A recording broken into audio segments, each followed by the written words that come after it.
So today we got a new G3 car to review today. It is the BMW Z4 GT3. Now this car is actually quite overlooked in the game, and for a certain reason. This car was first added back in GranTurismo 6 and wasn't actually a very OP for the car at the time. And when it got carried into GT Sport, it was still a decent car, but it wasn't that OP anymore. But now in GT7, it's not really the most OP or really a good car to use anymore in terms of races with BOP. But basically, this car has been added since Gran Turismo 6 from 2013. So this car has been in the franchise for a pretty long time. And the reason why I still see very few people using it, not in sport mode, but just for fun, is simply because of the nostalgia factor. Because this car used to be in what people now used to call the peak era GT3, where the cars just sound fantastic and all of that. But now, let's just talk about what the car is. So basically, you can buy the car in Brand Central from the BMW dealer for 450,000 credits. That's your standard benchmark price for Group 3 cars.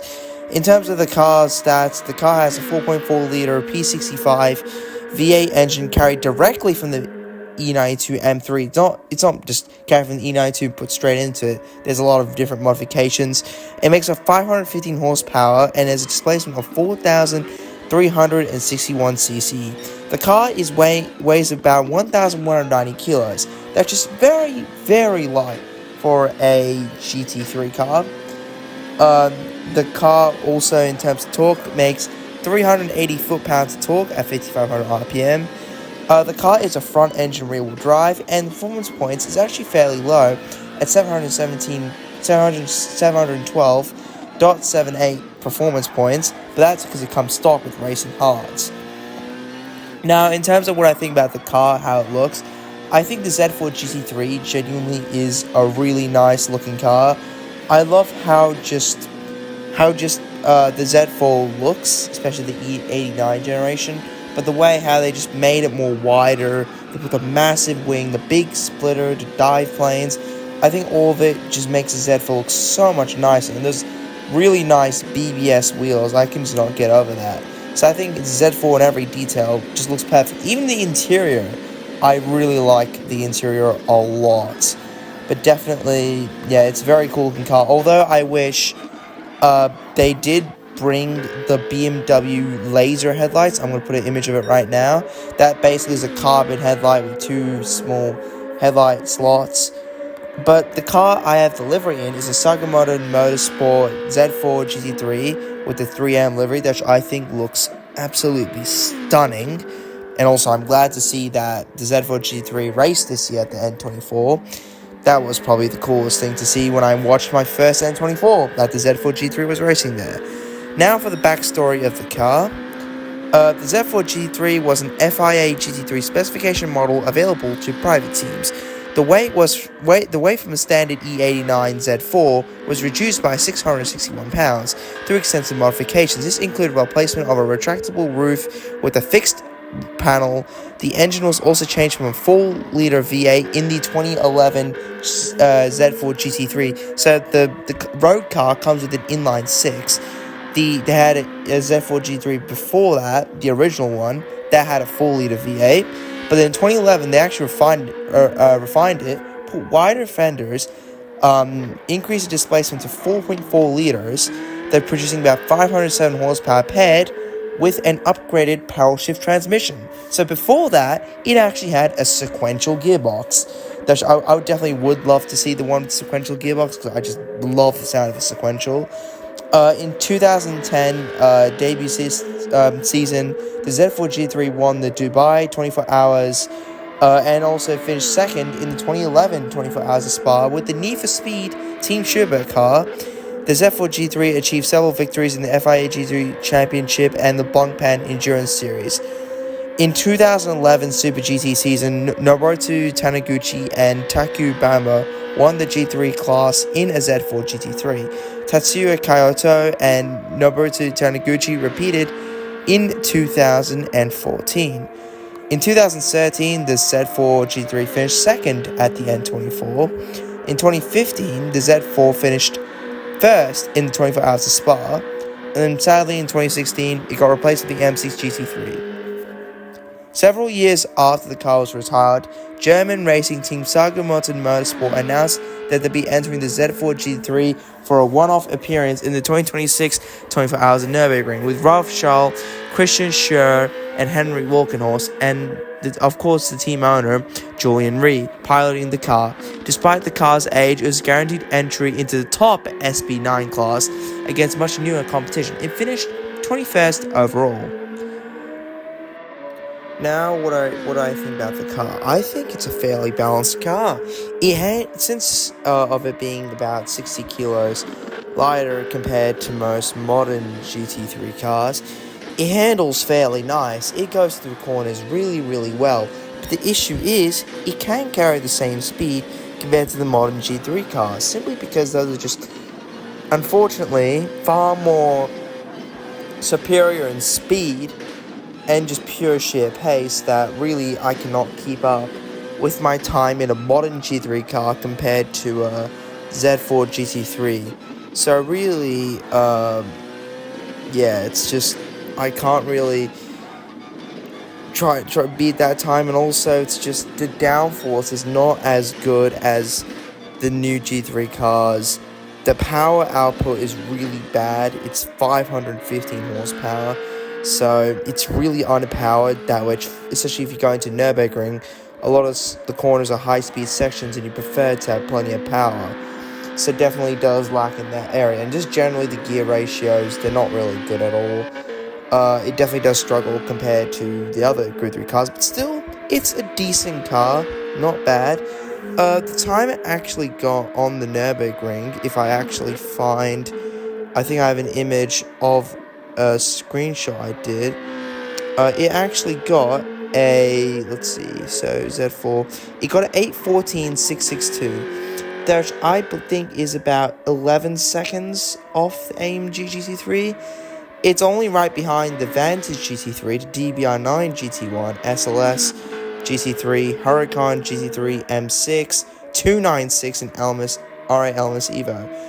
This car is it's only 7 seconds slower than a 296, which is very impressive. It's not the worst, but yeah, the car's not great. Also, I put, basically, what I did is I kept the stock, but just put racing softs, so the performance points actually go up to 733.47, and yeah, that's about it. So now we're going to talk about how the car is fully upgraded.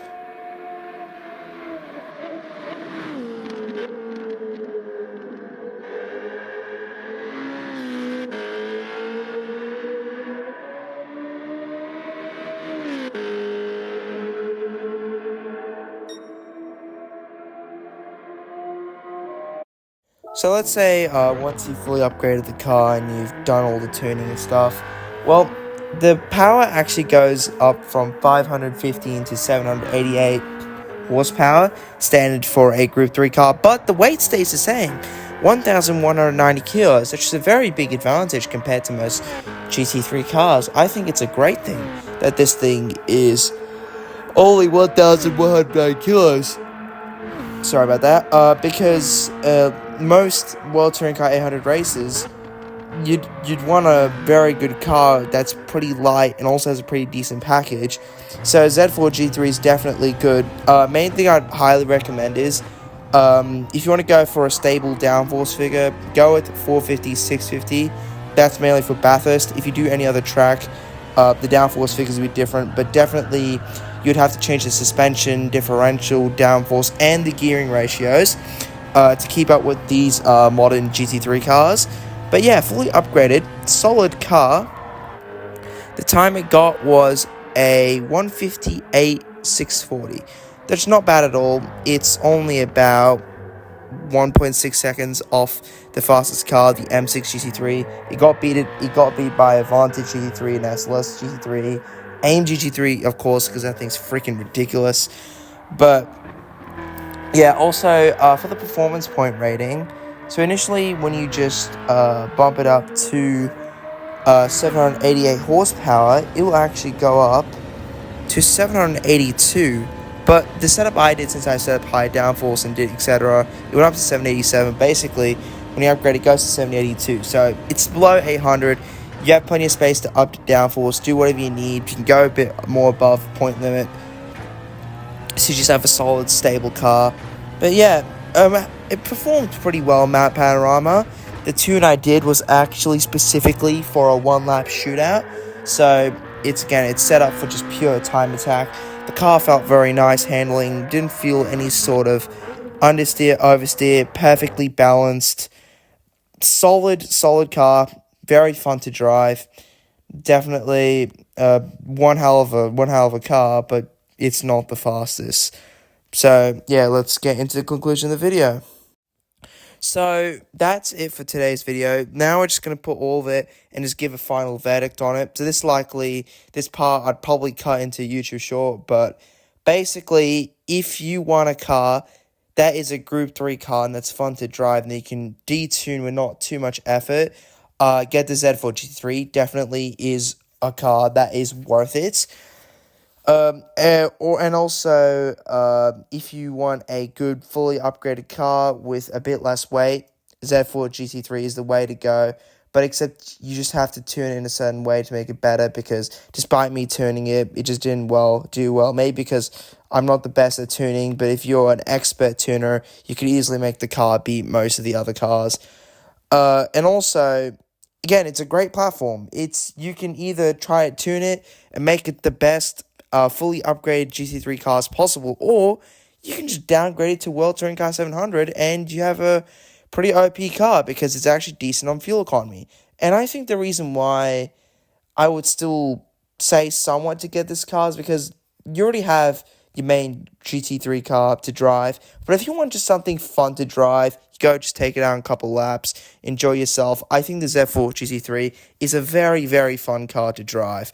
But definitely, if you just want a car that's just competitive, then get yourself the AMG GT3. If you want a car that's just for fun, and you've already got yourself a good GT3 car, then buy the Z4. Anyways, I'll see you guys in the next one, and goodbye.